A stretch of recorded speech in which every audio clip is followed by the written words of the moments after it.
नमस्कार विद्यार्थी मित्रांनो, अल्पसंख्याक शाळेमध्ये असणारे शिक्षक आणि शिक्षकेतर कर्मचारी या संदर्भातला एक जी.आर नुकताच प्रदर्शित झालेला आहे.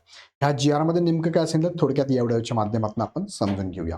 आता नवीन पदभरती करायची असेल किंवा अतिरिक्त शिक्षक किंवा शिक्षकेतर कर्मचारी असेल यांचं समायोजन कसं करायचं या संदर्भातला महत्त्वाची माहिती देणारा हा जी.आर आहे. ह्या जी.आर कडे जाण्यापूर्वी तुम्हाला सांगू इच्छितो की टी 2026 साठी तुम्ही जर प्रयत्न करत असाल तर त्यासाठी लाईव्ह प्लस रेकॉर्डेड बॅच आपली चालू झालेली आहे, द्रोणा बॅच 9.0 ज्यामध्ये सेपरेट बॅचेस आहे. प्लस तुम्हाला जुने विद्यार्थी असेल तर 50% ऑफ आहे. TT50 नावाने हा कोड वापरू शकता.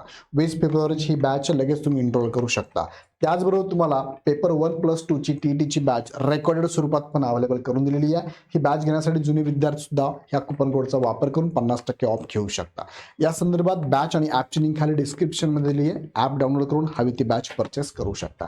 आता महत्त्वाच्या मुद्द्याकडे तुम्हाला घेऊन जातो. हा जी.आर बघा 30 जानेवारी 2026 ज्यामध्ये सांगितलंय अल्पसंख्याक शैक्षणिक संस्थांच्या शाळांमधील शिक्षक व शिक्षकेतर कर्मचाऱ्यांची पदभरती आणि वैयक्तिक मान्यता समायोजनाबाबत त्यांनी सांगितलंय. यापूर्वी याचा जी.आर येऊन गेला होता किंवा तुम्हाला माहिती आहे की 2024 साठी संच मान्यतेचा जी.आर आलेला आहे. त्यामध्ये पण काही निकष सांगण्यात आले होते. पण दरम्यानच्या कालावधीमध्ये अल्पसंख्याकांच्या शिक्षकांना आणि कर्मचाऱ्यांना त्यांची पदोन्नती पदभरती किंवा समायोजन करण्यासंदर्भात एक महत्त्वाचा जी.आर मध्ये येऊन गेला. त्या जी.आर मध्येच त्यांनी आता एडिटिंग करण्यासाठीचा हा जी.आर दिला, म्हणजे थोडा अपडेट करून दिला आहे. नेमकं ह्या जी.आर मध्ये काय सांगितलं थोडक्यात समजून घेऊया. बघा हा जी.आर तुमच्या समोर आहे. याची प्रस्तावना मी तुम्हाला सांगत बसत नाही. यातला महत्त्वाचा मुद्दा मी तुम्हाला डायरेक्टली सांगतो. याने थोडा बदल केला जी.आर मध्ये. बघा ही जी.आर जो आहे तो बघा यामध्ये काय सांगितलं त्यांनी, यामध्ये सांगितलेलं आहे 13 जुलै 2016 मधील तरतूद क्रमांक 7 हे जो जी.आर आहे अल्पसंख्याकांसंदर्भातला आहे त्यामध्ये बदल करण्यात आला. काय बदल आहे? जुना काय होता ज्यामध्ये उपरोक्त प्रमाणे बघा कार्यवाही करत असताना अल्पसंख्याक संस्थांमधील अतिरिक्त ठरलेल्या ज्या कर्मचाऱ्यांचे समायोजन होणार नाही. आता तुम्हाला माहिती आहे संच मान्यता नव्याने लागू होते ना, तर अतिरिक्त होणार शिक्षक संच अतिरिक्त कर्मचाऱ्यांचे समायोजन होणार नाही. त्यांचे समायोजन होईपर्यंत त्यांना विनाकाम विना वेतन नो वर्क नो पे या तत्वाच्या आधारे त्यांना वेतन अदा करण्यात येऊ नये असा सांगणारा जी.आर होता.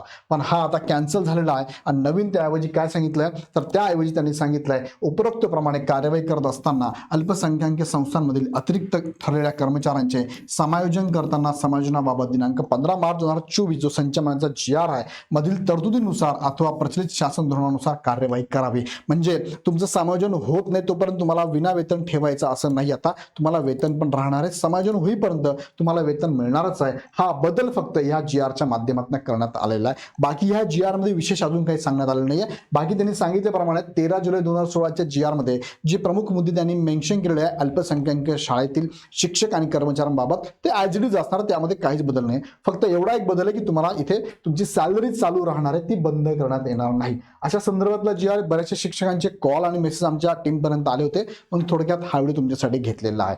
परत एकदा मी जाताना सांगतो की टीटीच्या बॅचेस आपल्याकडे लाईव्ह प्लस रेकॉर्डेड आणि रेकॉर्डेड दोन्ही स्वरूपात अवेलेबल आहे. 20 फेब्रुवारीची नवीन बॅच ज्या विद्यार्थ्यांना टीटी एक्झाम द्यायची असेल त्यांनी द्रोणा बॅच 9.0 ची लगेच जॉईन करा. बॅच जॉईन करण्यासाठी खाली डिस्क्रिप्शन मध्ये ॲप आणि बॅचची लिंक दिलेली आहे. हा व्हिडिओ शेवटपर्यंत बघितला कसा वाटला मला कमेंटमध्ये कळवा आणि बॅचेस संदर्भात काही अडचण असेल तर आमच्या हेल्पलाईन नंबरला नक्की कॉल करा. पुन्हा व्हिडिओ आपण नेक्स्ट व्हिडिओमध्ये. धन्यवाद.